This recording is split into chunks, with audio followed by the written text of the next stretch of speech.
Welcome to Giant Ability TV. The problem of insecurity in Nigeria today is of a serious concern and a reason for turning to no one or nowhere for a solution other than God. But the unfortunate thing is that this problem is homegrown and man-made, for it is directly from all observations connected to the present administration of Muhammadu Buhari-led government. Recall that the promises made to Nigerians by this present government when coming into office was that it would tackle head-on the issues of insecurity, economy, and corruption. With less than 6 months to the end of the tenure of this administration, the president is still assuring Nigerians that he would leave Nigeria more secure and safe than he met it. The question is, how does he want to get a miracle to happen if for the past 7 years he could not find solution to the problem of insecurity, with thousands of precious lives of innocent Nigerians lost to the Boko Haram insurgency and banditry? What new ideas does he have to inject into the system to leave Nigeria safer? I believe only him and his court can explain. Within the last 2 weeks, it is evident that the style adopted by the insurgents is like what it used to be between 2015 and 2019, where the insurgents were attacking churches, killing and maiming Christians with impunity. Just early this week, a Reverend Father in Niger State, Father Isaac Achi of the St. Peter and Paul Catholic Church, who earlier on escaped a bomb attack, was burnt to death by the Boko Haram insurgents on Sunday, January 15, 2023. In another development on the same day, it was gathered that the New Life for All Church in the Kankara local government of Katsina State was invaded by terrorists who kidnapped 25 worshippers and left the pastor and so many others injured. This is nothing but the escalation of the reign of terror. It is on record that some Nigerians, especially retired army officers, have spoken accusing the present government of the All Progressive Congress Party, APC, under the watch of President Muhammadu Buhari, of sponsoring terrorism and conniving with bandits to make Nigeria fit in for description as the safe haven for terrorists. I was in the military intelligence that time. We arrested those people. It is my organization that actually conducts interrogation and interview. And they mention names. I mean, I can't come on the air and start mentioning names of people that are presently in government now that I know. Presently in government. That the boys that we arrested mentioned. Some of them are governors now. Some of them are in the Senate. Some of them are in Aso Rock. What else can Nigerians do? The resurgence of the activities of terrorists and bandits at this critical time, when the election are just less than 2 months, is without gainsaying the fact, premeditated, and is a way of putting fear in the mind of Nigerians, and with a view to disenfranchise them from electing leaders that they believe will deliver them from terrorists and bandits who are the messengers of death of this present administration. A lesson from an advice given to Joseph, one of Napoleon's relations, is instructive. Joseph tried to win the loyalty of his subjects by mild and genial government, but Napoleon warned him that a ruler to establish himself must make himself rather feared than loved, and the final judgment was favorable. Democracy is designed to usher in elected leaders into positions of government, but the unfortunate situation in our hands today, as demonstrated by the Buhari-led government, is that rather than having leaders produced by our democratic processes, what we have are rulers who lord it over their subjects, who are Nigerians. In situations like this, what we have is rating those who had power to the people more than those who help to increase people's understanding and power without understanding or knowledge is counterproductive. Going forward, what Nigerians need to do right away and as a matter of urgency is to have all the other registered political parties rise up and have an agreement reached with the leadership of INEC on what they believe should be the benchmark on which a credible, free and transparent election can be determined. It is not enough to sign the peace accord. It is more important to lay down what criteria on which the outcomes of all the elections are to be judged as free, credible, and transparent. This agreement will serve to make the Independent Electoral Commission (INEC) understand that the security of the lives and property of Nigerians is more sacrosanct than the schedule of the election timetable, which the Commission has vowed not to alter.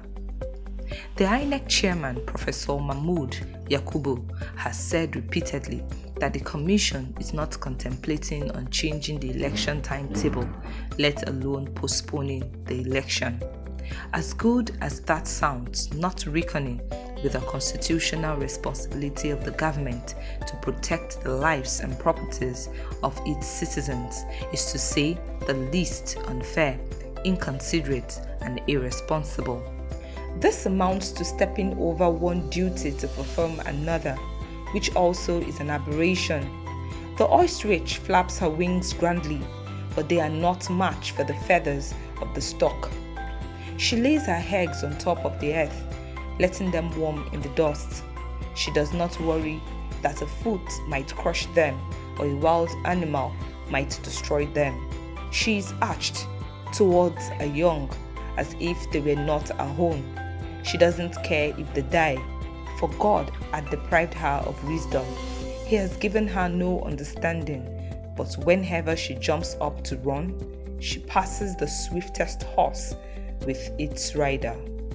Securing the lives and property of Nigerians is a spiritual, moral, and constitutional responsibility of the leaders, and where they are found wanting in this responsibility, their failure only attests to their lack of understanding and wisdom.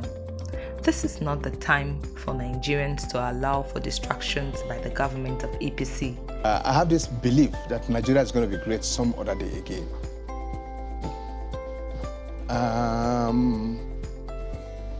If I may just add this, every Nigerian, every citizen out there who sees himself as a stakeholder should ensure by now that you have a PVC to effect the change we need. 2, you must know who actually you are voting for. Gone are the days of tribalism, gone are the days of religion. Nigeria is so sick and at the brink of collapse to a point that we just need somebody that can save us. We don't want to know where he's from anymore. However, like I keep saying about the situation in Southern Kaduna, and which I think reflects in some other parts of the country, we begin to see whereby authorities are themselves trying to be stumbling block on the part of the citizen to be able to exercise his franchise. And how do I mean?